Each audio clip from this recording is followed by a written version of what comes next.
Ouais, je reconnais bien la photo de chez notre ami Dominique Guyot. On y avait dit, il faut que tu mettes des planches pour associer à ton colza, tu verras que c'est bien. Quand on est arrivé dans le champ, on se demandait où était le colza. Je vous rassure, il y a un colza en dessous et il a fait 37 ou 38 quintaux en colza dans cette parcelle-là. Oui, là par contre, on est dans de l'agroécologie. On est dans de l'agroécologie parce que, en fait, on investit dans la parcelle dans une diversité de plantes. Donc là, on a un peu de sarrasin, on avait un peu de lin, il y avait même un petit peu de moutarde dans la parcelle, il y avait des févroles, il y avait un peu de trèfle incarnat, j'en passais des meilleurs. Et donc, on a mis de la diversité. Et donc, ces plantes-là, eh bien, ils vont avoir plein d'impact. Ces plantes-là, ils vont commencer par augmenter la photosynthèse. Quand vous voyez un champ comme ça, c'est une photo qui a été prise vers le 25 septembre à peu près. C'est une année peut-être un peu moins sèche que cette année, mais la production de biomasse dans la parcelle a été doublée, voire triplée par rapport à un colza. Donc on a augmenté la quantité de carbone qui rentrait. On a multiplié le type de racines.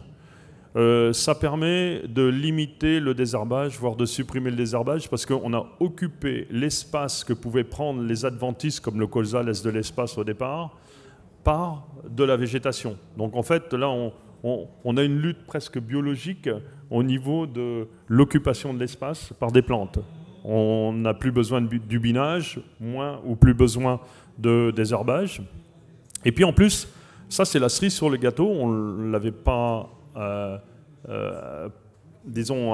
perçu au départ lorsqu'on s'est lancé dans cette aventure du colza associé.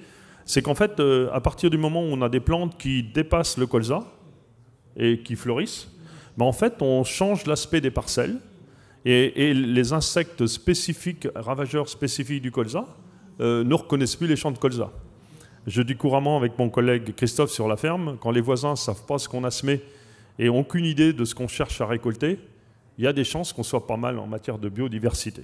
Et donc là, eh bien, vous faites un leurre au niveau visuel et vous faites aussi un leurre olfactif. Beaucoup d'insectes ravageurs repèrent leurs plantes hôtes grâce aux odeurs. Et ceux qui sont spécifiques crucifères, regardez un papillon, la pyrite du chou qui vient voler dans le jardin, il va vous repérer les 2 choux qui traînent dans le jardin. C'est inévitable. Et là, sur un champ de colza, c'est pareil. Donc, eh bien, ma foi, on a presque la suppression des insecticides. Je dis presque parce qu'il faut toujours rester de manière aléatoire. Presque. La suppression des insecticides au mois d'automne. Et puis en plus, ben on a des fleurs qui permettent de nourrir les pollinisateurs. Donc vous imaginez qu'on arrête d'utiliser des insecticides qui peuvent être ennuyeux et en même temps on nourrit ceux qu'on risquait de détruire avant. Donc là on est dans un package, disons, global où gestion du salissement, impact sur la biodiversité, séquestration du carbone, augmentation de la quantité d'azote disponible pour le colza, amélioration de l'enracinement, amélioration du sol, alimentation des vers de terre, etc. Oui, on est dans un beau package agroécologique. C'est une belle démonstration de ce qu'on peut faire aujourd'hui. Et je dois me le permettre, cette expérience-là qui est franco-française est aujourd'hui validée par le Cetium et Terra Innovia, est en train de faire école dans nos collègues européens, avec en Angleterre, en Allemagne, entre autres, en Hollande, des résultats qui sont tout à fait à la hauteur de ce que l'on a chez nous. En Suisse aussi. En Suisse. Ouais. Et qui permet de dire qu'en matière d'agroécologie, on est très bien placé en France, aujourd'hui. Et beaucoup de pays, au moins européens, voire un peu plus loin,